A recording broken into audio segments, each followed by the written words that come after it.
Surya Paloh sebagai Presiden terpilih Prabowo Subianto, apakah sinyal koalisi semakin menguat?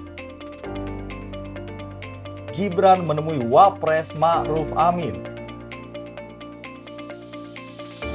Jelang laga sengit Garuda Muda versus Korea Selatan di 8 besar Piala Asia U23. Selebgram Chandrika Cika diringkus polisi atas kasus narkoba.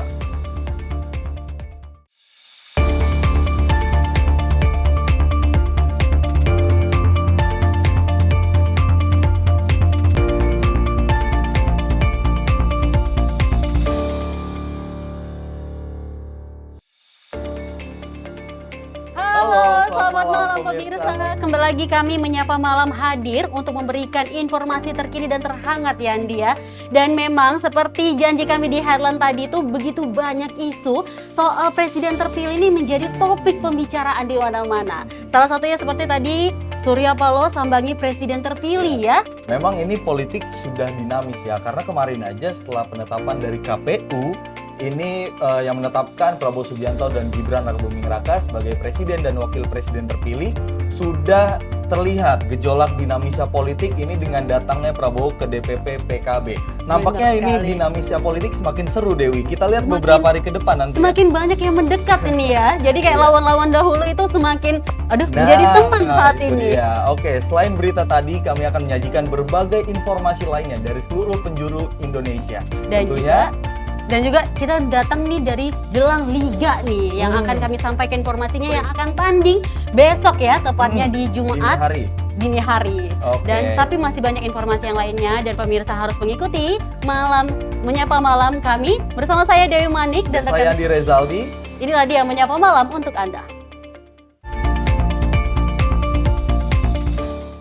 Pemirsa, berita utama kita yang masih menjadi isu hangat merupakan hasil dari pemilihan presiden yang telah ditetapkan oleh Komisi Pemilihan Umum. Maksud kami di mana memang presiden terpilih Prabowo Subianto berkunjung ke kantor Dewan Pengurus Pusat Partai Kebangkitan Bangsa usai ditetapkan sebagai pemenang kontestasi Pilpres 2024. Kedatangan Prabowo itu disambut hangat oleh Ketua Umum PKB Muhaimin Iskandar beserta pejabat teras dari DPP PKB. Usai ditetapkan oleh KPU sebagai pemenang Pilpres 2024, Prabowo Subianto menyambangi kantor DPP PKB di kawasan Jakarta Pusat pada Rabu siang. Prabowo datang dengan didampingi sejumlah elit Partai Gerindra. Prabowo langsung disambut hangat oleh Ketum PKB Muhaimin Iskandar saat tiba di kantor partai berwarna hijau itu. Prabowo dan Muhaimin terlihat melakukan perbincangan. Usai pertemuan, Ketua Umum PKB Muhaimin Iskandar mengungkapkan keinginan partainya untuk terus menjalin kerjasama dengan Partai Gerindra. Dirinya berharap PKB dan Gerindra dapat bekerja sama di berbagai bidang untuk mewujudkan masyarakat yang adil dan makmur. Yang pertama, PKB sangat berterima kasih, bangga dan merasa terhormat Pak Prabowo hadir, berdiskusi, sekaligus memberi kesempatan kepada PKB mengucapkan selamat secara langsung. Kalau kemarin kita mengucapkan selamat melalui media, melalui YouTube, hari ini alhamdulillah PKB bisa menyampaikan selamat secara langsung kepada Pak Prabowo sebagai calon presiden yang terpilih pada pemilu 2024 ini. Yang kedua, PKB dan Gerindra sebagai partai yang selama ini bekerja sama di parlemen maupun di eksekutif ingin terus bekerja sama lebih produktif lagi. Apalagi Pak Prabowo sebagai presiden terpilih akan menghadapi berbagai agenda pembangunan yang begitu menantang di masa yang akan datang. Bagi kepentingan itu maka kesuksesan pembangunan adalah kesuksesan yang diharapkan seluruh rakyat dan PKB ingin rakyat tersenyum bahagia ke depan karena kemajuan dan kemakmuran. Yang ketiga, kita berharap PKB dan Gerindra terus menjalin kerjasama dalam berbagai bidang legislatif maupun di berbagai ikhtiar mewujudkan suksesnya menuju masyarakat adil dan makmur. Dari Jakarta, Jihan Nabila, Ahmad Amin, Sinpo TV melaporkan. Oke, ya baik Dewi. Tadi kita melihat bahwa memang kemarin itu dari usai ditetapkan oleh KPU ini Presiden terpilih Prabowo Subianto langsung menyambangi DPP PKB yang sebelumnya dalam Pilpres cukup keras juga nih benturannya antara paslon 01 dan 02. Namun kita bisa lihat memang namanya situasi politik ini bersifat dinamis, kemudian juga beberapa hal juga disampaikan oleh Ketua Umum Partai Kebangkitan Bangsa yang juga ini cawapres dari paslon nomor urut 1 Muhaimin Iskandar yang menitipkan 8 agenda perubahan kepada Presiden terpilih 2024-2029 Prabowo Subianto. Ya, benar sekali, dan hal itu diungkapkan Cak Imin usai melakukan pertemuan tertutup dengan Prabowo kemarin di kantor DPP PKB Jakarta Pusat. Ketua Umum PKB Muhaimin Iskandar bertemu dengan Presiden terpilih periode 2024-2029 Prabowo Subianto di kantor DPP PKB Jakarta pada Rabu 24 April 2024. Dalam pertemuannya, Caimin menitipkan 8 agenda perubahan kepada Presiden terpilih Prabowo Subianto. Meski demikian, Caimin tak merinci terkait apa saja 8 agenda perubahan tersebut. Namun Caimin berharap 8 agenda yang disampaikan dapat menjadi bahan perjuangan Prabowo Subianto. Menyampaikan kepada Pak Prabowo sebagai Presiden terpilih 8 agenda perubahan PKB, di mana 8 agenda PKB diserahkan kepada 08, kira-kira begitu, untuk menjadi bahan perjuangan sekaligus agenda secara khusus bagi pemerintahan Pak Prabowo di masa yang akan datang. Dari Jakarta, Jihan Nabila, Ahmad Amin, Sinpo TV melaporkan.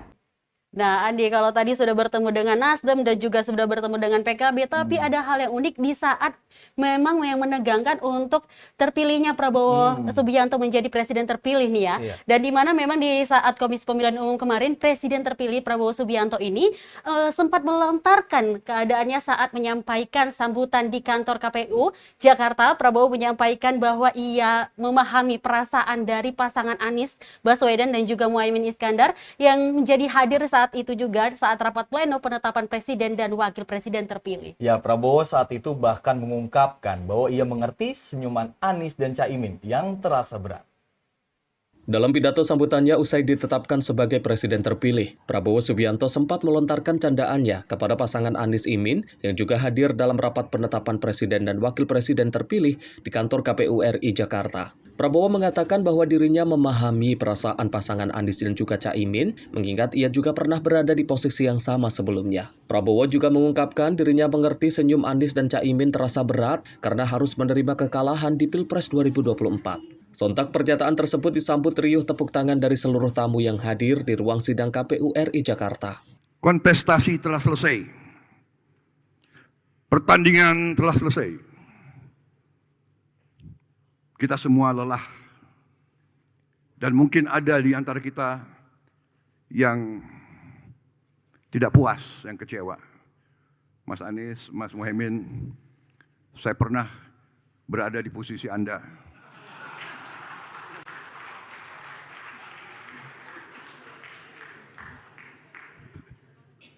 Saya tahu senyuman Anda berat sekali itu.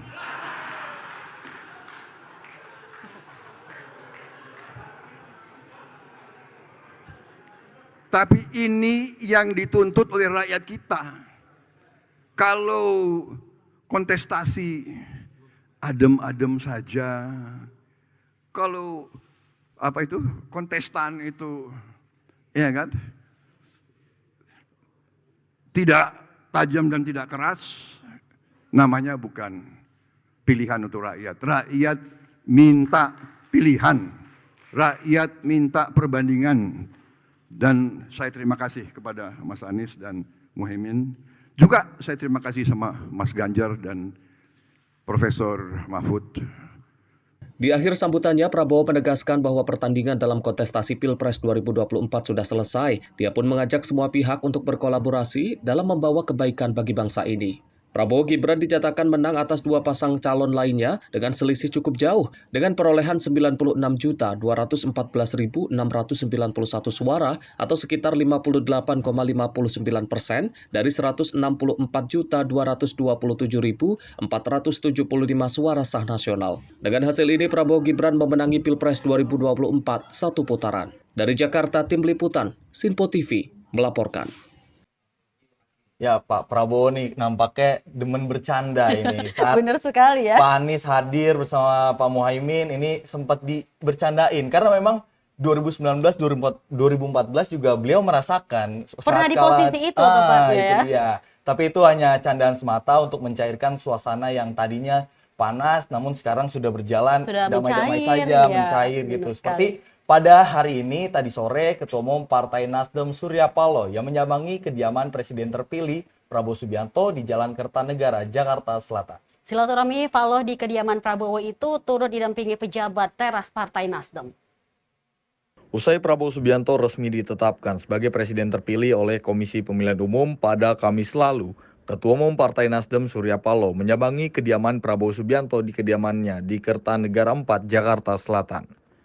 Kedatangan Surya Paloh di kediaman Prabowo ini merupakan sebagai bentuk silaturahminya atas kehadiran Presiden terpilih Prabowo Subianto ke Nasdem Tower pada beberapa waktu lalu.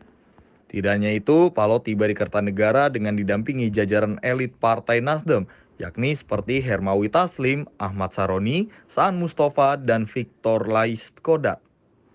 Dari Jakarta, tim Sinpo TV melaporkan.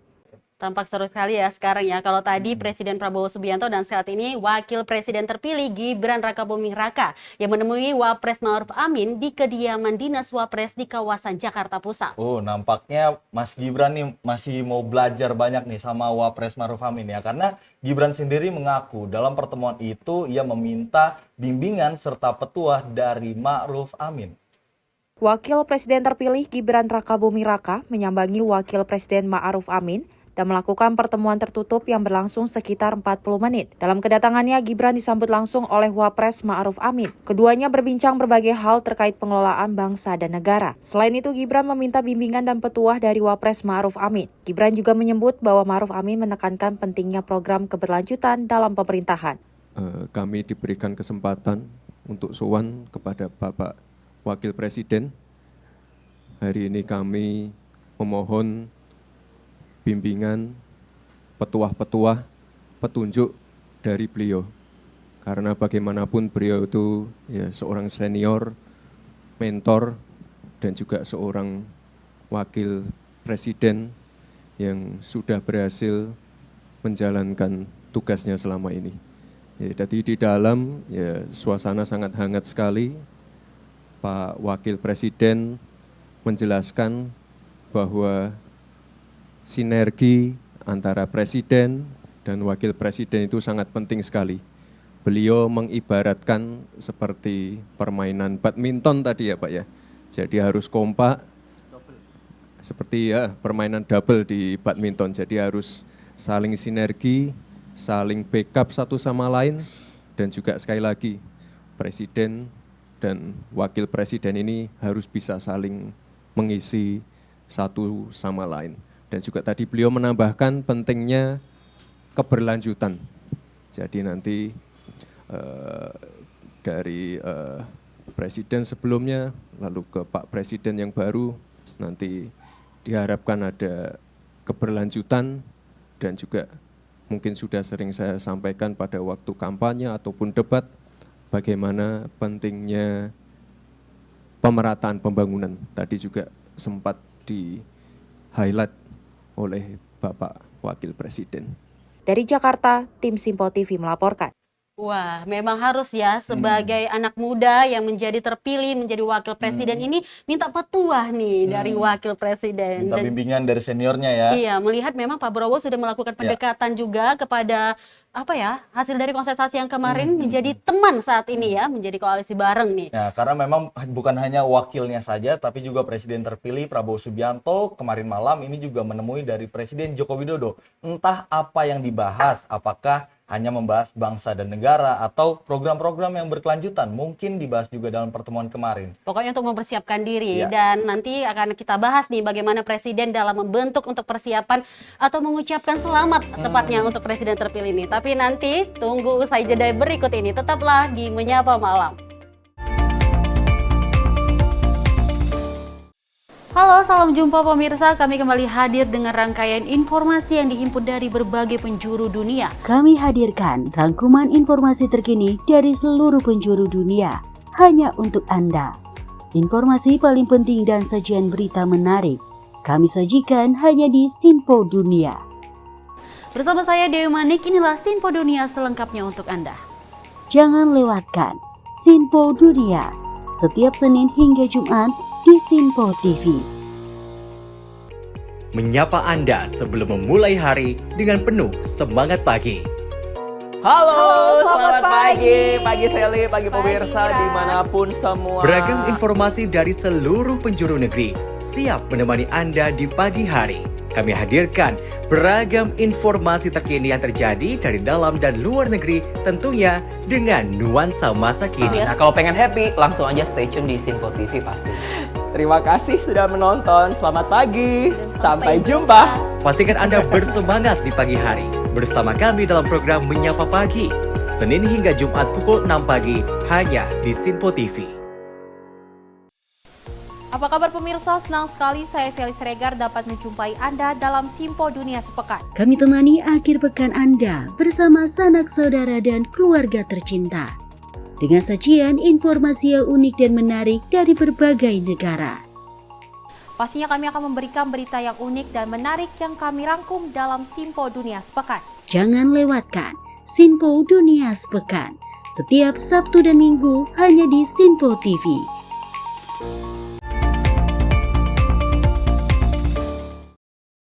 Terima kasih Anda masih di Menyapa Malam, pemirsa. Kita masih di berita tentang politik, ini karena usai penetapan Presiden dan Wakil Presiden terpilih oleh KPU. Presiden Joko Widodo menyampaikan pesan kepada Prabowo dan Gibran untuk segera mempersiapkan diri agar bisa langsung bekerja setelah pelantikan. Meski mengaku tak membentuk tim transisi, namun Presiden Jokowi mengaku akan membantu mempersiapkan agar pergantian pemerintahan berjalan mulus dan baik. Presiden Joko Widodo meminta Presiden dan Wakil Presiden terpilih untuk segera mempersiapkan diri agar bisa langsung bekerja setelah pelantikan. Hal tersebut disampaikan Presiden menanggapi hasil penetapan Komisi Pemilihan Umum terkait Presiden dan Wakil Presiden terpilih hasil pemilihan Presiden tahun 2024. Ya ini kan tahapan proses itu kan sudah hampir selesai semuanya. MK sudah. Kita harus menghormati putusan MK sebagai sebuah putusan yang final dan mengikat. Kemudian hari ini juga KPU menetapkan. Artinya apa? Presiden dan Wakil Presiden terpilih harus mempersiapkan diri dengan perencanaan-perencanaan yang sudah dikampanyekan untuk masuk nanti setelah pelantikan langsung kerja. Jokowi menegaskan bahwa ia dan jajarannya tidak akan membentuk tim transisi untuk mempersiapkan pergantian pemerintahan. Sebab pemerintahan saat ini hanya membantu mempersiapkan agar pergantian pemerintahan berjalan mulus dan baik. Diketahui KPU secara resmi menetapkan Prabowo Subianto dan Gibran Rakabuming Raka sebagai Presiden dan Wakil Presiden terpilih 2024-2029. Penetapan Prabowo Gibran sendiri dilakukan setelah Mahkamah Konstitusi menolak seluruh gugatan perselisihan hasil pemilihan umum yang diajukan oleh Anies Baswedan dan Muhaimin Iskandar, serta Ganjar Pranowo dan Mahfud MD. Dengan penetapan tersebut, Prabowo Gibran selanjutnya akan menjalani pelantikan sebagai Presiden dan Wakil Presiden periode 2024-2029 pada Oktober mendatang. Dari Jakarta, Tim Liputan Sinpo TV melaporkan.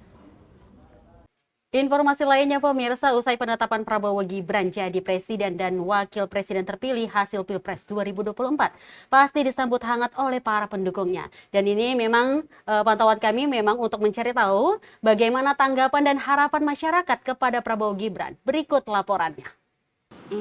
Kalau aku sendiri sih jujur ya merasa senang aja sih karena mungkin ini juga bagian dari pilihan masyarakat juga gitu. Dan banyak juga yang telah memilih Bapak Prabowo dan juga Gibran gitu. Ya aku sebagai warga negara gitu ya merasa senang aja sih kayak gitu, Kak. Kalau aku pribadi berharap untuk presiden kedepannya nanti mungkin bisa membawa Indonesia jadi lebih baik lagi aja gitu. Berharap kedepannya bisa ada pemerataan lapangan kerja gitu supaya kita sebagai orang yang masih muda-muda gitu bisa mendapatkan pekerjaan yang lebih banyak lagi gitu dan mudah. Iya. Nantinya mungkin di bawah pemerintahan Prabowo dan Gibran mungkin akan dilebih baikin lagi lah untuk pemerintahan, apalagi untuk rakyat, lebih dipantau lagi rakyat dengan program-programnya, tolong dijalankan apa yang sudah ditetapkan oleh Prabowo Gibran. Sangat ramai dan benar-benar mendukung Prabowo Gibran untuk menjadi orang nomor 1 di Indonesia ini. Pemerintahan Prabowo Gibran untuk kabinet sendiri tolong dipantau aja dan dilihat, apalagi yang melihat masyarakat seluruh Indonesia, dan program-program tolong dijalankan juga. Kita beralih ke informasi lain, pemirsa. Tentunya nanti malam akan semakin seru dengan timnas Indonesia yang siap menghadapi Korea Selatan di babak 8 besar pada gelaran Piala Asia U23 2024 di Qatar. Laga ini menjadi pertandingan penting bagi Indonesia, khususnya bagi sang pelatih Shin Tae-yong, lantaran harus melawan negaranya sendiri. Lantas bagaimana kesiapan Garuda Muda di bawah asuhan Shin Tae-yong jelang laga adu gengsi antara profesionalitas maupun nasionalisme bagi sang pelatih? Pertandingan Timnas U23 Indonesia melawan Korea Selatan akan tersaji pada gelaran perempat final Piala Asia U23 di Stadion Abdullah bin Khalifa, Doha, Qatar dini hari nanti. Perjalanan Garuda Muda di AFC U23 terbilang cukup mengesankan. Pasalnya, ini merupakan debut pertama Timnas U23 sepanjang sejarah dan berhasil menembus babak perempat final di kancah Piala Asia U23. Kapten Timnas U23 Rizky Ridho mengatakan bahwa Indonesia wajib menang pada laga ini demi mengamankan tiket ke Olimpiade Paris 2024. Kemenangan atas Australia dan Yordania di penyisihan grup sebelumnya menjadi titik bangkit Timnas U23 demi melaju ke babak selanjutnya. Tentunya kita tahu Korea tim yang bagus juga, tapi kita fokus pada tim kita sendiri. Kita akan melakukan meeting untuk kelemahan dia dan kelebihan dia. Yang terpenting kita semua siap untuk pertandingan besok. Terima kasih. Menghadapi Timnas Korea Selatan, pelatih Timnas Indonesia Shin Tae-yong akan tetap profesional untuk mengamankan 1 tiket Olimpiade bagi Indonesia. Bagi Timnas Indonesia tidak pandang bulu, siapapun lawannya meskipun langganan juara Asia ataupun tuan rumah. Jika menang pada pertandingan ini, Indonesia akan melaju ke babak semifinal dan menunggu pertandingan Uzbekistan versus Arab Saudi. Dari Jakarta, tim Sinpo TV melaporkan. Ya, pemirsa, ini masih soal untuk persiapan sepak bola nantinya Indonesia melawan Korea Selatan. Di mana Presiden terpilih Prabowo Subianto juga mendoakan kemenangan tim nasional sepak bola Indonesia U23 yang akan bertanding melawan Korea Selatan. Prabowo berharap agar timnas Indonesia mampu mengalahkan Korea Selatan. Ada pertemuan penting sekali besok, tim nasional kita U23 ya. Di Doha akan melawan Korea Selatan.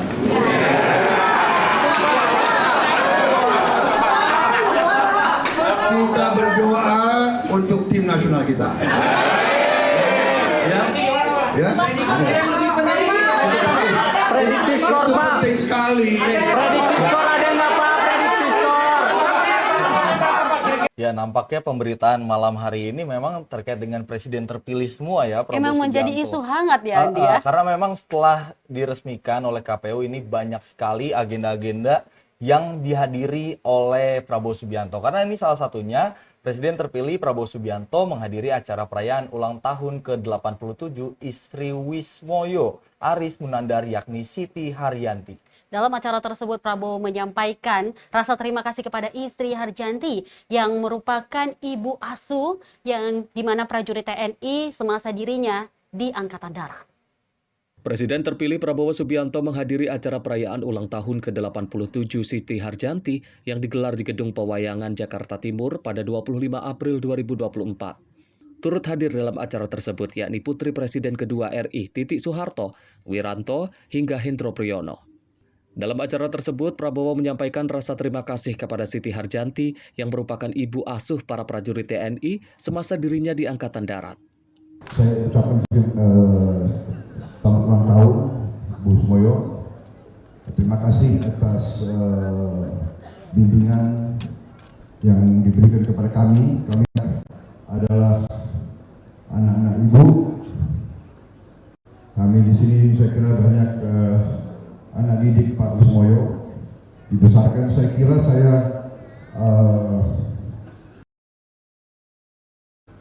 berkiprah, saya melaksanakan pengabdian saya banyak sekali dipengaruhi oleh binaan dan leadership kepemimpinan yang diberi oleh Pak Sumoyo dan Ibu Sumoyo.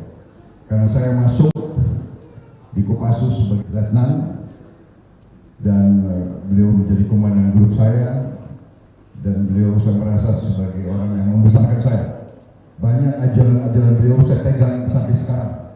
Mungkin itulah dengan gemblengan dan dengan ajaran beliau itulah yang membawa saya akhirnya sampai mendapat kehormatan kepercayaan besar menerima mandat dari rakyat Indonesia. Yang saya terkesan beliau adalah jiwanya yang bersih, yang ikhlas, jiwa prajurit yang lurus, yang jujur, dan banyak sekali yang beliau ajarkan kepada saya juga diberi contoh oleh Ibu yang saya pegang terus sampai sekarang. Antara lain beliau ajarkan selalu untuk berpikir yang baik, berbuat, bertutur kata yang baik. Ajaran beliau harus selalu berpikir positif. Kedua, harus gembira. Ajaran beliau orang berani itu gembira. Itu saya pegang terus. Kemudian yang ditanamkan juga kepada adalah nilai agamis beliau. Lebih lanjut, Prabowo mengatakan selama berkarir dirinya banyak dipengaruhi oleh kepemimpinan Wismoyo. Bahkan ajaran Wismoyo pun sampai saat ini masih dipegang oleh Prabowo. Dari Jakarta, Muhammad Fahrizal, Rona Bayu, Sinpo TV melaporkan. Lagi-lagi Pak Prabowo nggak ada henti-hentinya ya, nggak beristirahat ya. Iya benar-benar, usai ditetapkan kemana-mana nih. Besok apalagi ya agendanya ya? Kita akan tunggu apakah agendanya terkait dengan silaturahmi atau memang silaturahminya ini terkait dengan politik lagi. Atau ikut nonton bola malam ini tepatnya di Qatar kan. Semoga kami juga mendukung Indonesia melawan Korea Selatan. Walaupun saya ini pencinta Korea Selatan ya, drakor-drakor, tapi saya tetap nasionalis. Ya benar sekali. Prediksi berapa Dewi? Kira-kira nanti dini hari nanti. Gimana nih? Saya takut nih. Tapi saya berharap Indonesia menang ya. Ya oke. Kalau saya sih prediksi 3-0 untuk Indonesia. Oke, kita keep nih ya Andi ya. Oke, dan siap. informasi lainnya Andi kita akan berikan tapi usai jeda berikut ini. Tetaplah di Menyapa Malam Sinpo TV. Halo, salam jumpa pemirsa. Kami kembali hadir dengan rangkaian informasi yang dihimpun dari berbagai penjuru dunia. Kami hadirkan rangkuman informasi terkini dari seluruh penjuru dunia hanya untuk Anda. Informasi paling penting dan sajian berita menarik kami sajikan hanya di Sinpo Dunia. Bersama saya Dewi Manik, inilah Sinpo Dunia selengkapnya untuk Anda. Jangan lewatkan Sinpo Dunia setiap Senin hingga Jumat di Sinpo TV. Menyapa Anda sebelum memulai hari dengan penuh semangat pagi. Halo, selamat pagi Sally, pagi pemirsa dimanapun semua. Beragam informasi dari seluruh penjuru negeri siap menemani Anda di pagi hari. Kami hadirkan beragam informasi terkini yang terjadi dari dalam dan luar negeri, tentunya dengan nuansa masa kini. Nah, kalau pengen happy, langsung aja stay tune di Sinpo TV pasti. Terima kasih sudah menonton. Selamat pagi. Sampai jumpa. Pastikan Anda bersemangat di pagi hari. bersama kami dalam program Menyapa Pagi, Senin hingga Jumat pukul 6 pagi, hanya di Simpo TV. Apa kabar pemirsa? Senang sekali saya Sally Siregar dapat menjumpai Anda dalam Simpo Dunia Sepekan. Kami temani akhir pekan Anda bersama sanak saudara dan keluarga tercinta. Dengan sajian informasi yang unik dan menarik dari berbagai negara. Pastinya kami akan memberikan berita yang unik dan menarik yang kami rangkum dalam Simpo Dunia Sepekan. Jangan lewatkan Simpo Dunia Sepekan setiap Sabtu dan Minggu hanya di Simpo TV. Terima kasih masih bersama kami di Menyapa Malam. Pemirsa, informasi akan kita lanjut di mana ini kabar duka dari Muriati Sudibyo yang menjadi pusat perhatian Presiden, yakni Joko Widodo, di mana Presiden Joko Widodo juga bertakziah ke rumah duka almarhum Muriati Sudibyo di daerah Menteng, Jakarta Pusat pada Rabu 24 April 2024. Presiden turut melaksanakan sholat jenazah hingga menyempatkan untuk berbincang dengan perwakilan keluarga dan mendoakan agar keluarga yang ditinggalkan diberikan ketabahan. Kepala negara tiba di rumah duka sekitar pukul 11.40 waktu Indonesia Barat. Setibanya di rumah duka, Presiden Jokowi langsung disambut oleh Joko Ramiaji yang merupakan putra pertama Muriati Sudibyo. Selain itu juga tampak Putri Kuswisnu Wardani dan Dewi Nurhandayani. Saat melayat, Presiden Jokowi turut melaksanakan sholat jenazah yang dipimpin oleh Ustadz Ali Limau. Presiden juga sempat berbincang-bincang dengan perwakilan keluarga dan mendoakan agar keluarga yang ditinggalkan diberikan ketabahan serta kesabaran. Untuk diketahui, mendiang Muriati Sudibyo meninggal dunia dalam usia 96 tahun pada Rabu pukul 1 dini hari. Pendiri perusahaan Mustika Ratu sekaligus pendiri Yayasan Putri Indonesia tersebut lahir pada tanggal 5 Januari 1928 di Surakarta, Jawa Tengah. Jenazah Muriati Sudibyo dimakamkan di pemakaman keluarga di daerah Tapos, Bogor, Jawa Barat. Upacara pemakaman juga dilaksanakan secara militer. Turut mendampingi Presiden dalam takziah tersebut yaitu Menteri Sekretaris Negara Pratino dan Sekretaris Kabinet Pramono Anung. Dari Jakarta, Tim Liputan Simpo TV melaporkan. Masih terkait dengan berita duka, setelah sempat disemayamkan di rumah duka, jenazah pendiri Mustika Ratu Bra Muriati Sudibyo dimakamkan di pemakaman keluarga Astono Giri Asri Citapen, Bogor, Jawa Barat. Dan selama pemakaman dilakukan secara militer dengan Inspektur Upacara Anggota Dewan Pertimbangan Presiden atau Watimres Sidarta Dasu Subroto.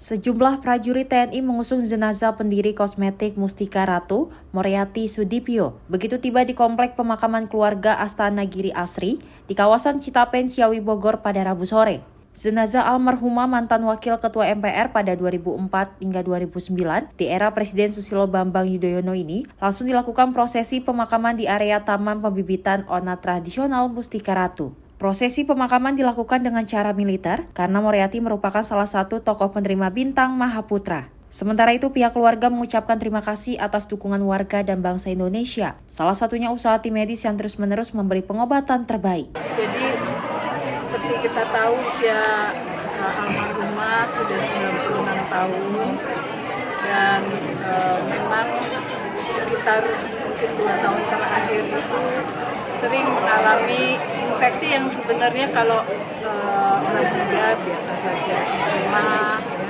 atau saluran kemih, tetapi bagi orang seusia beliau cukup serius. Jadi ya kalau ditanya penyakitnya apa, ya penyakit sepuh sebenarnya. Kami memang berusaha mungkin sedikit agak egois ya. Dokter katakan kalau mau punya awet-awet jangan terlalu sering dibawa keluar atau ketemu dengan orang banyak, dan itu yang kami lakukan sehingga kami keluarga kami sendiri itu bisa menghabiskan waktu yang cukup banyak dengan almarhumah, sehingga di akhir hayatnya kami juga anak cucu-cicit semua kumpul bersama. Anak kedua almarhumah Muriati Sudibyo, Putri Kuswisnu Wardani, mengungkapkan bahwa ibunya memang sudah lama menderita sakit sepuh. Namun dalam perjalanan hidupnya Muriati selalu memberikan semangat dalam berusaha. Hingga pada akhirnya Muriati Sudibyo meninggal dunia di usia 96 tahun. Dari Bogor, Tim Simpo TV melaporkan. Ya, semoga keluarga yang ditinggalkan dan juga kerabat semoga diberikan ketabahan, kemudian juga almarhumah semoga diampuni segala dosa-dosanya. Untuk itu kita beralih ke informasi selanjutnya pemirsa. Ini ada Menteri Luar Negeri Retno Marsudi yang mengatakan isu keamanan adalah bagian penting bagi para negara ASEAN.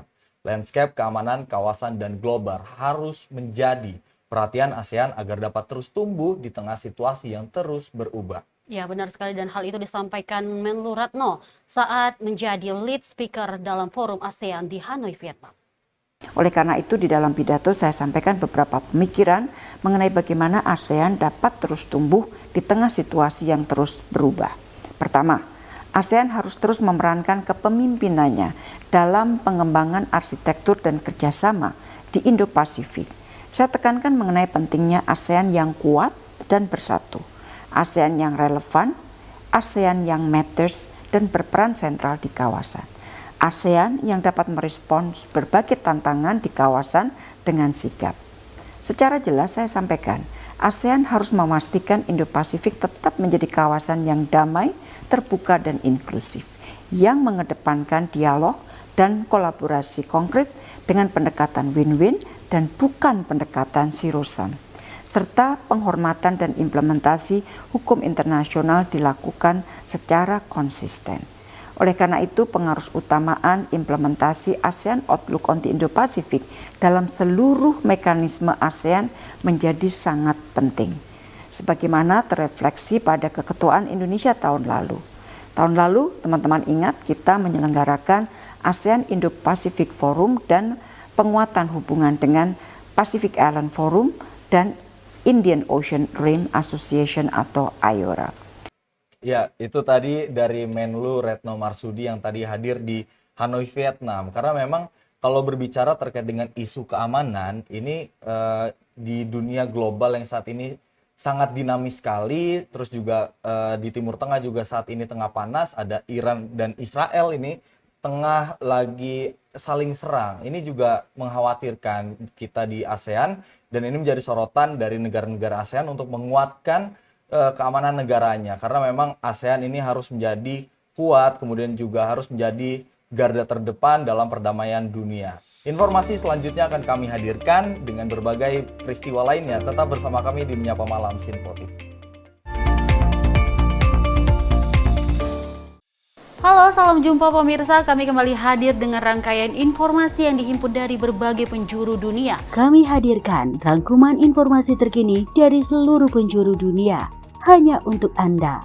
Informasi paling penting dan sajian berita menarik kami sajikan hanya di Sinpo Dunia. Bersama saya Dewi Manik, inilah Sinpo Dunia selengkapnya untuk Anda. Jangan lewatkan Sinpo Dunia setiap Senin hingga Jumat di Sinpo TV. Menyapa Anda sebelum memulai hari dengan penuh semangat pagi. Halo, selamat pagi. Pagi Sally, pagi pemirsa dimanapun semua. Beragam informasi dari seluruh penjuru negeri siap menemani Anda di pagi hari. Kami hadirkan beragam informasi terkini yang terjadi dari dalam dan luar negeri, tentunya dengan nuansa masa kini. Nah, kalau pengen happy, langsung aja stay tune di Sinpo TV pasti. Terima kasih sudah menonton. Selamat pagi. Sampai jumpa. Pastikan Anda bersemangat di pagi hari bersama kami dalam program Menyapa Pagi, Senin hingga Jumat pukul 6 pagi hanya di Sinpo TV. Apa kabar pemirsa? Senang sekali saya Sally Siregar dapat menjumpai Anda dalam Sinpo Dunia Sepekan. Kami temani akhir pekan Anda bersama sanak saudara dan keluarga tercinta. Dengan sajian informasi yang unik dan menarik dari berbagai negara. Pastinya kami akan memberikan berita yang unik dan menarik yang kami rangkum dalam Sinpo Dunia Sepekan. Jangan lewatkan Sinpo Dunia Sepekan setiap Sabtu dan Minggu hanya di Sinpo TV.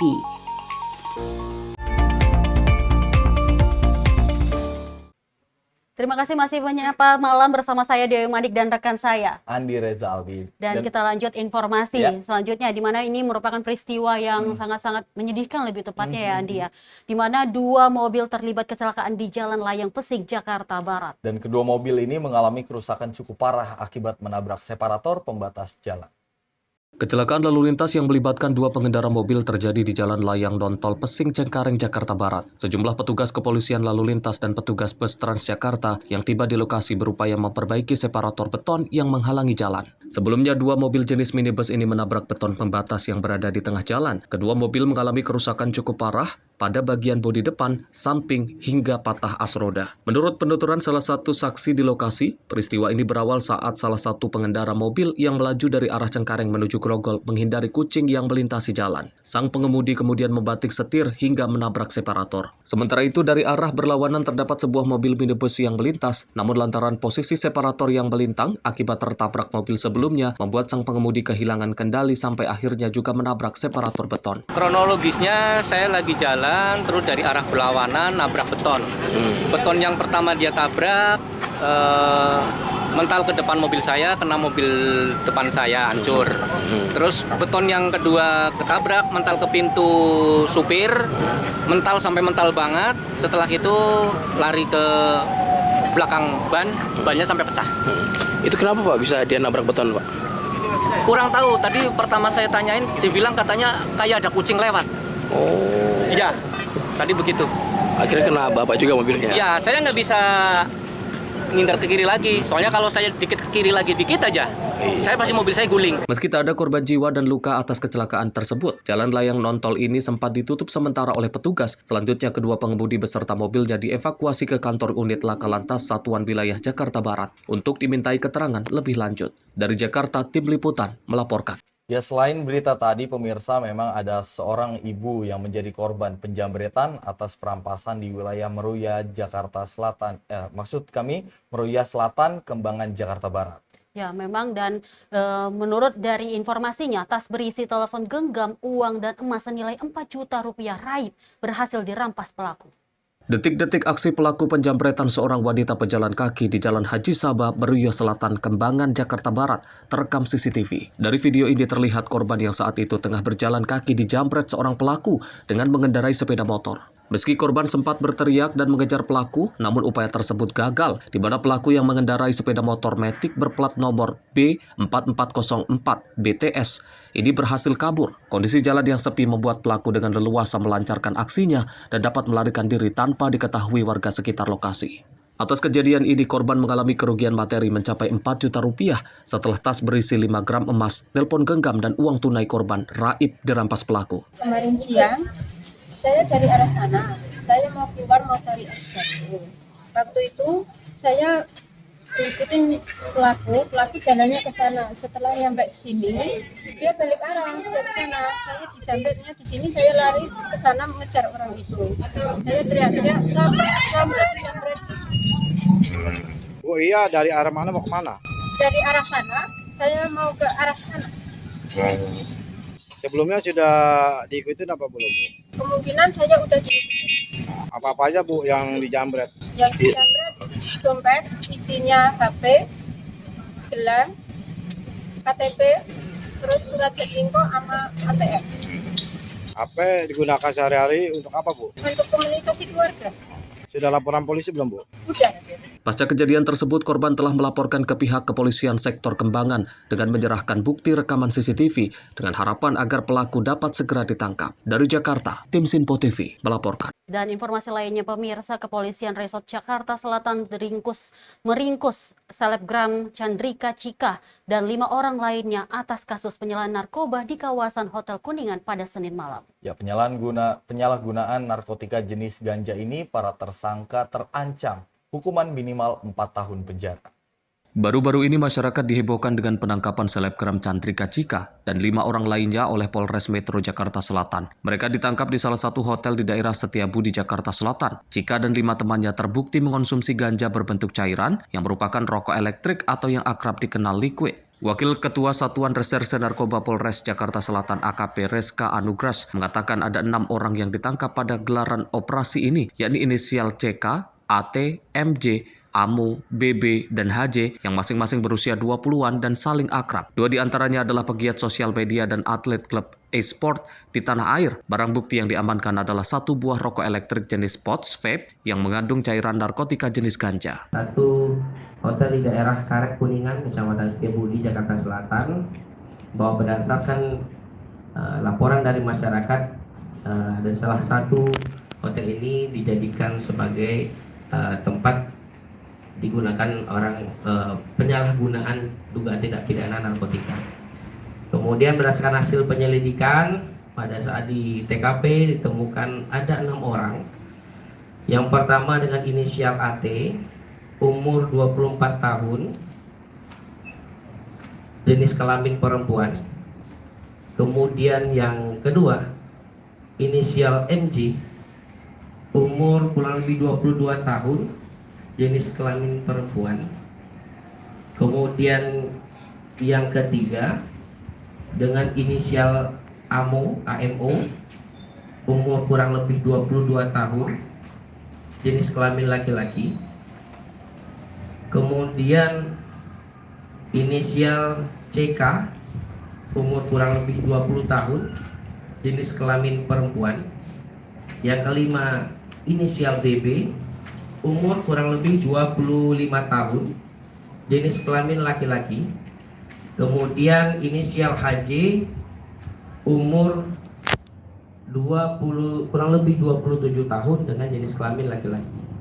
Ya. Adapun barang bukti yang kita amankan pada saat di tempat kejadian perkara itu adalah satu buah pouch vape atau rokok elektrik yang berisi cairan yang mengandung narkotika jenis ganja atau liquid THC. Kemudian langkah-langkah yang telah kita lakukan, rekan-rekan, yang pertama kita sudah uji barang bukti yang kita amankan. Pouch liquid ini kita sudah uji ke laboratorium forensik dan hasilnya memang positif mengandung ganja.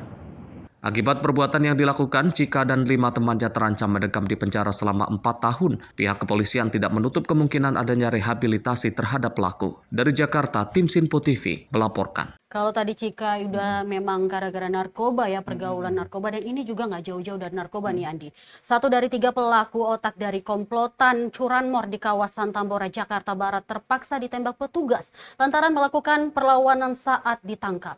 Ya, dari penyelidikan sementara diketahui hasil penjualan sepeda motor tersebut mereka gunakan untuk pesta narkoba. RS, RKS, dan BS, 3 tersangka kasus pencurian kendaraan bermotor yang beraksi di kawasan Tambora, Jakarta Barat, tak bisa berbuat banyak saat digelandang unit Reskrim Polsek Tambora. Ketiga tersangka ditangkap petugas di lokasi terpisah di kawasan Gambir, Krendang, dan Kalianyar. Pelaku RS usia 28 tahun, 1 dari 3 pelaku yang merupakan otak dari komplotan tersebut, diketahui merupakan residivis yang belum lama keluar dari penjara atas kasus serupa. Saat akan ditangkap di kawasan Gambir, Jakarta Pusat, yang bersangkutan berusaha melawan petugas dengan mengeluarkan sebilah pedang, hingga polisi terpaksa melumpuhkan pelaku di bagian kaki dengan timah panas.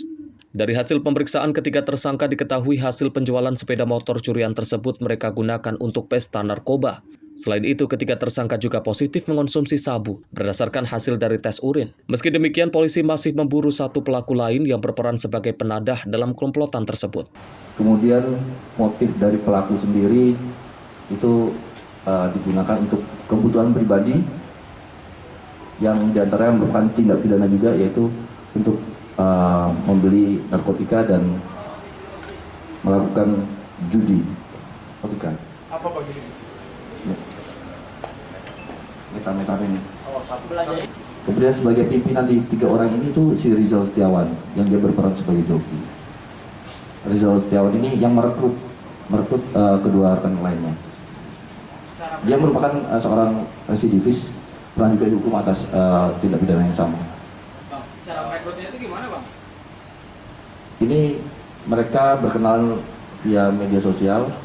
Kemudian karena Rizal ini pernah di dalam, pernah menjalani hukuman, dia menghubungi salah satunya. Kendaraan sudah dijual melalui media sosial, ada beberapa. Kemudian mereka ada niat untuk menyewakan kendaraan-kendaraan tersebut. Jadi semacam buka usaha rental kendaraan roda 2. Jadi untuk kelompok ini sendiri baru beroperasi melaksanakan aksinya. Rizal Setiawan ini baru selesai menjalani hukuman di lapas itu bulan Februari. Setelah itu dia langsung bergabung dengan 2 orang yang lainnya ini dan langsung melaksanakan aksinya. Jadi kurang lebih sudah sekitar 2 bulan. Dari tangan ketiga tersangka, polisi mengamankan barang bukti alat dan hasil kejahatan, di antaranya 37 sepeda motor hasil curian, kunci letter T, sebilah pedang, plat nomor, dan STNK kendaraan yang diduga palsu. Guna mempertanggungjawabkan perbuatannya, ketiga pelaku dijebloskan ke jeruji besi Polsek Tambora dengan jeratan pasal 363 KUHP, Jungto pasal 2 ayat 1 KUHP, dan Undang-Undang Darurat nomor 12 tahun 1951 dengan ancaman pidana selama 15 tahun kurungan penjara. Dari Jakarta, tim Sinpo TV melaporkan.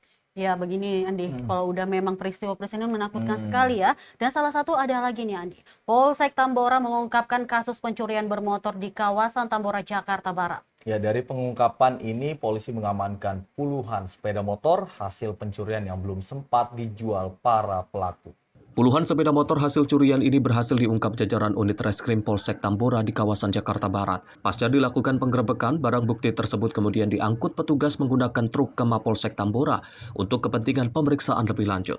Kapolsek Tambora Kompol Doni membenarkan adanya pengungkapan tindak pidana pencurian kendaraan bermotor tersebut. Pengungkapan ini berawal dari laporan masyarakat adanya kasus pencurian di wilayahnya.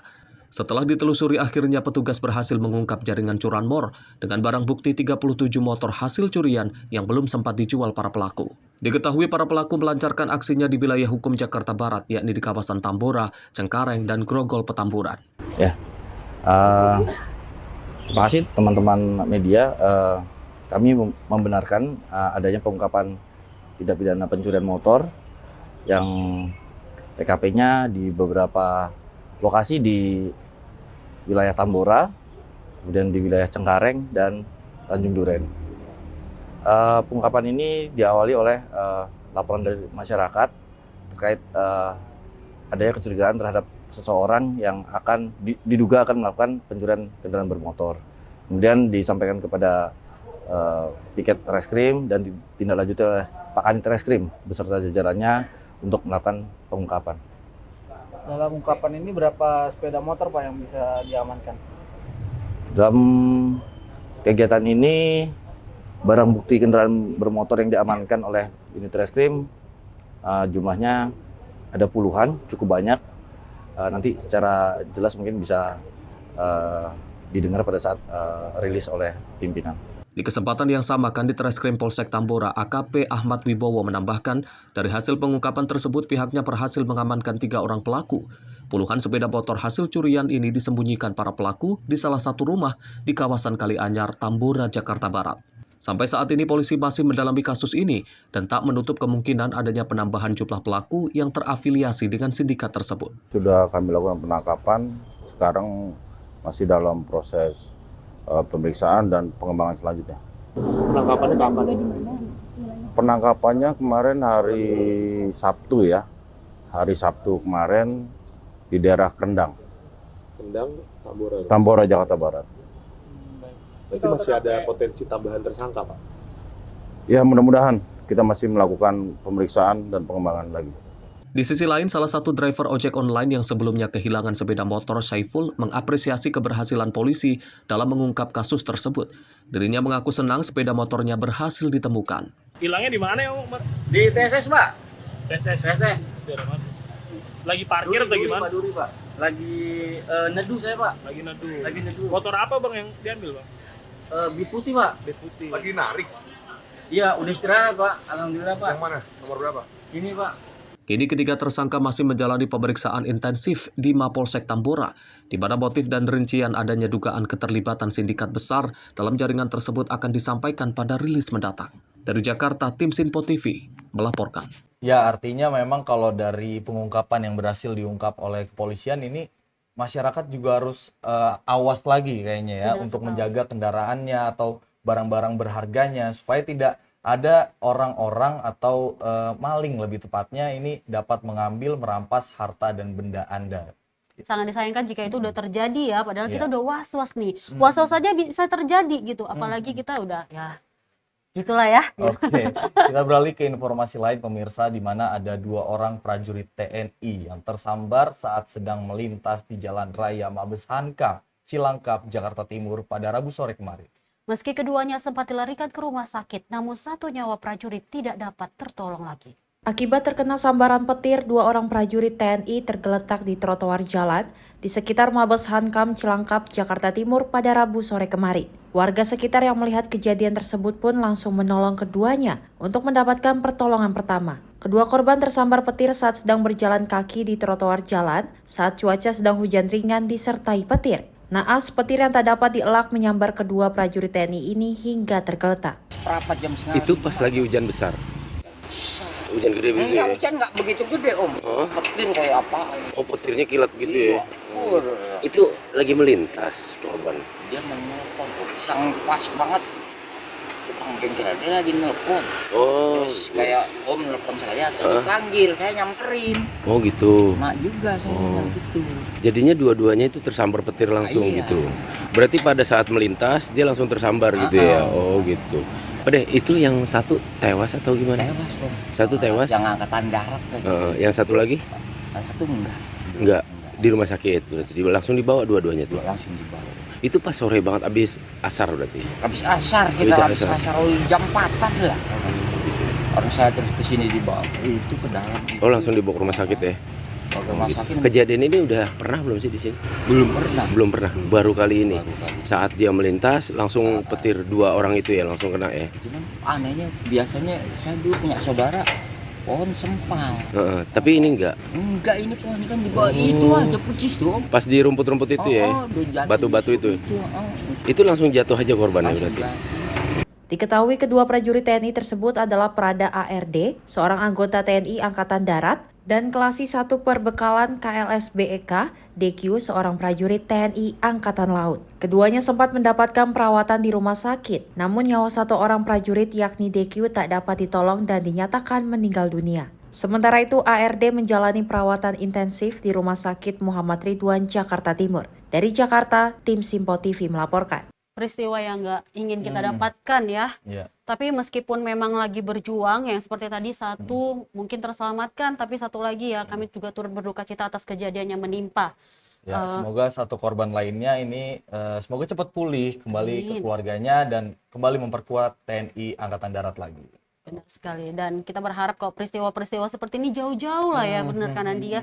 Karena mengerikan, curanmor, terus kayak kejadian seperti tadi yang nggak kita duga, nggak kita sangka, yang kita jauh-jauhkan nih bisa saja menimpa gitu. Dan kita tetap harus berhati-hati pemirsa. Dan informasi tadi menutup perjumpaan kita kali ini.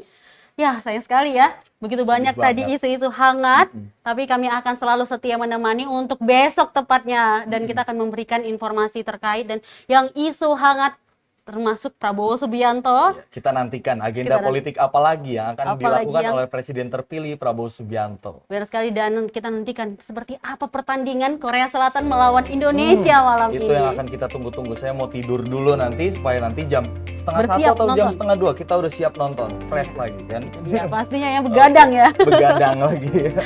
Oke, itu dia tadi pemirsa Menyapa Malam yang memberikan informasi untuk Anda. Saya Dewi Manik dan saya Andi Rezaldi. Kami pamit undur diri. Terima kasih, sampai jumpa.